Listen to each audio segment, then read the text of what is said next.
Hi, I'm Keri. I'm from V Dorset, a vegetarian and vegan catering business based in Poole, and I'm going to show you how to make a portobello mushroom Wellington, perfect for Christmas Day, and a red wine sauce. So the first thing I'm going to do to make my Wellingtons is cook my mushrooms. So I've got flat mushrooms here because unfortunately I couldn't get portobello mushrooms, but it's basically going to be the same principle for both. I always peel my mushrooms. It's mainly for aesthetic reasons because it makes them look nice and neat. You could then use the peel to make a mushroom stock, or you could put it in your gravy so it won't go to waste. So I'm just going to peel these. So once the mushrooms are peeled, I'm just going to drizzle them with a little bit of oil, a bit of sea salt,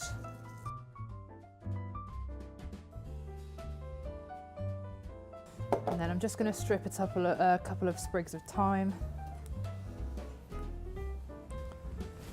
Okay, now these are going to go into the oven for roughly 8 minutes. You really want them to be just cooked. You don't want them to be overcooked because they are going to go back in once they're within the pastry and everything's put together.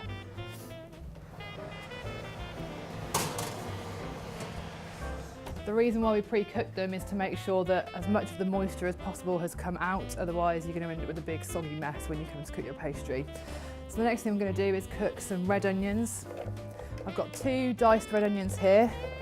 I'm just going to put them in a pan with a little bit of oil. You can start them off on quite a high heat. Just wait till your oil's nice and hot first.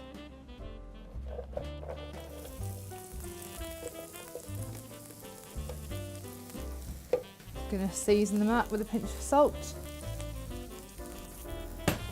So you can leave these on high for a minute or two until they start to sort of colour around the edges. Then you want to turn it right down.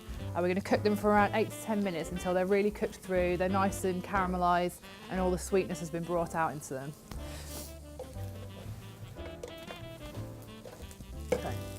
So these have been cooking for about 8 minutes now. They're really nice and soft. If you taste them, they'll taste lovely and sweet. It's worth tasting them just to make sure you've got enough salt in there. So I'm going to get these out.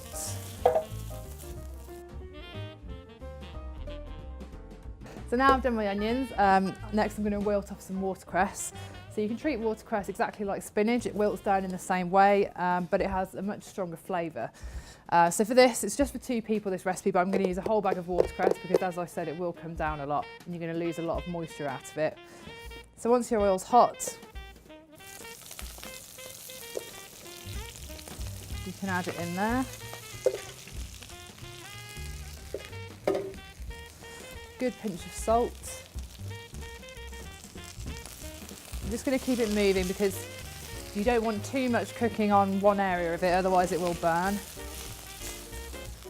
Just keep stir frying it for a minute or 2 until it's all wilted.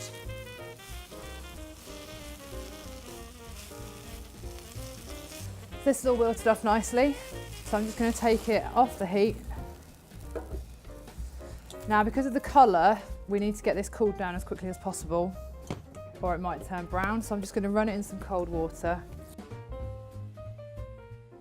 Now because we're putting this into pastry, it's really important that we get as much of the liquid out of it as possible. And this is just the same as spinach. If you were going to use spinach, you'd do exactly the same. So we're just going to squeeze out as much as we can.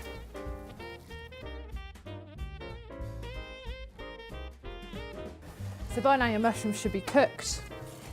Now with all these fillings, we need to make sure they're completely chilled before we start building them into our pastry base, otherwise it will never stay together. So now I'm going to put all this in the fridge. It's going to probably need about 20 minutes to half an hour before it's all cool, and then we can bring it back out and start building our Wellingtons.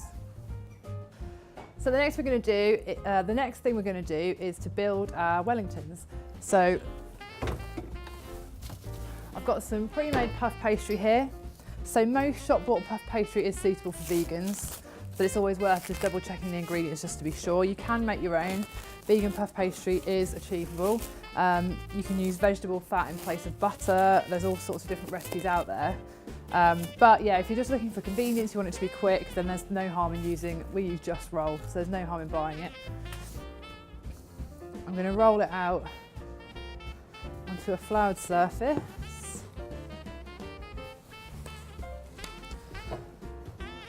You want it to be roughly the thickness of a £1 coin.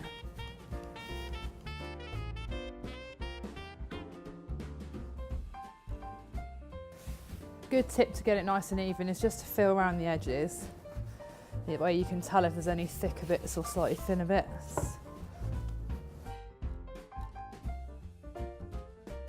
Okay, so next we're going to build them. So first of all, I'm going to cut the pastry into the shape I'm looking for. There is going to be some excess here, so you could probably use slightly less than a full block if you wanted to use another bit for later. Now I'm going to brush this pastry with wasabi mustard. This is made using English wasabi. It's the only mustard of its type available. And it just adds a little bit of extra depth to the flavour. And particularly because this is vegetarian, you sort of want to get anything you can in there to make sure it's really like rich and tasty.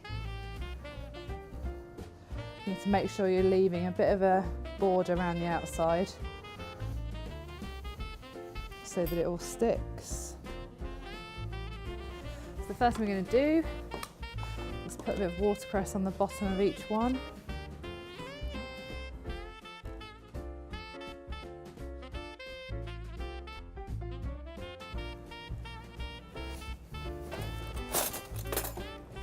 And then we want a nice spoonful of your caramelised onions.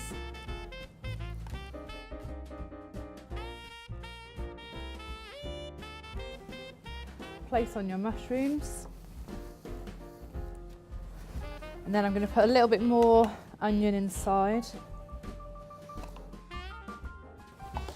And some more watercress.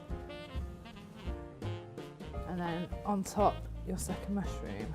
So I'm going to take the stalks out of these top ones so that they sit nicely.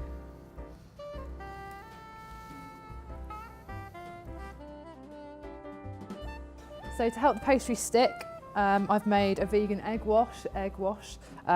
This is made with oat milk, a little bit of maple syrup and a little bit of vegetable oil, and it should make it stick, and it also adds a nice glaze when you put it on top.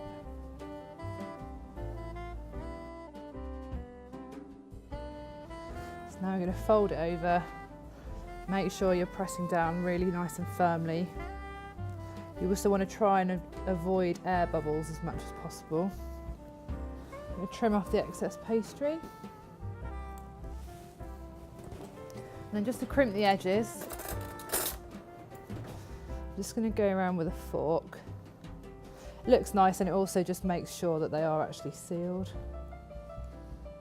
You could make a full-size Wellington in the same way if you wanted to. If you wanted to put a row of mushrooms on a big sheet of pastry and fold it over if you were cooking for multiple people.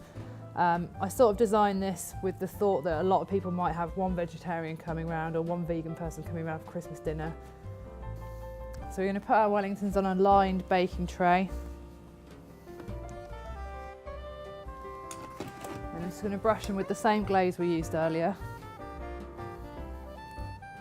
Now, to get a really good glaze on these, what you want to do is glaze them initially a first time, pop them into the fridge for 10 minutes, and then do a secondary glaze back in the fridge, and then put it straight in the oven. And that makes sure you get a really nice, thick, layered shine on top of it. So now it's been in for a further 10 minutes, which means your pastry should be nice and chilled, which is quite important. So what I'm going to do is take a sharp knife, just going to lightly score over the top. This is more for decoration than anything. And the beauty of these is, unlike a beef Wellington where you'd now have to be worried about how you're going to cook your beef and how long to leave it in the oven for, the filling of this is already cooked. So all you're looking for really is for your pastry to be nice and golden. Ideally you want it to be nice and golden on the bottom and not soggy as well, which is why you've tried to get rid of all that moisture in the watercress. So now that's scored, I'm going to put it into a preheated oven. It's going to take around 30 to 40 minutes, but you should just keep an eye on it. I've got my oven at 190. Okay, so next I'm going to show you how to make a vegan gravy to go with your Wellingtons. So I've got a pan on the heat. I'm just going to add in a drizzle of vegetable oil. Now here I've chopped up 1 carrot, a medium-sized carrot, 1 stick of celery and 1 onion. I've left the skin on the onion because it really helps give a nice colour. So, and a bay leaf as well. So once the oil's hot in here, we're just going to add in our veg. Now you do want to cook this for quite a long time because although you don't want it to burn, you do need it to caramelise because that's where a lot of your flavour is coming from, especially because you're going to be using vegetable stock rather than a meat stock. So you really need to make sure you're getting as much as you can out of the vegetables.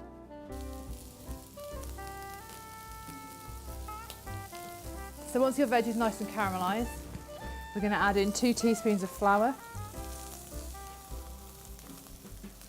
That's to make the gravy thick. Next we're going to add 2 teaspoons of really good quality blackcurrant jam. Just adds a really nice sweetness and a depth of flavour. Next we're going to add in 150 millilitres of red wine. It's always worth checking if you're cooking for vegans that you've got vegan red wine. So we'll just bring that to a simmer. And then finally we're going to add 150 millilitres of vegetable stock.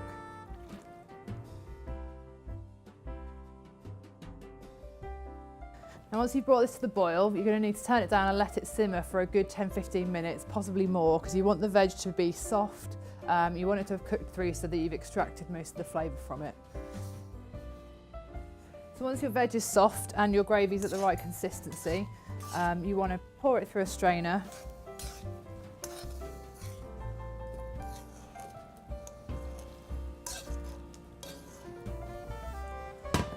When you push it through the sieve, you really want to push those vegetables through because they're nice and soft. You'll push through lots of the nice flavoursome bits. So don't just throw it away without really squeezing everything you can out of it.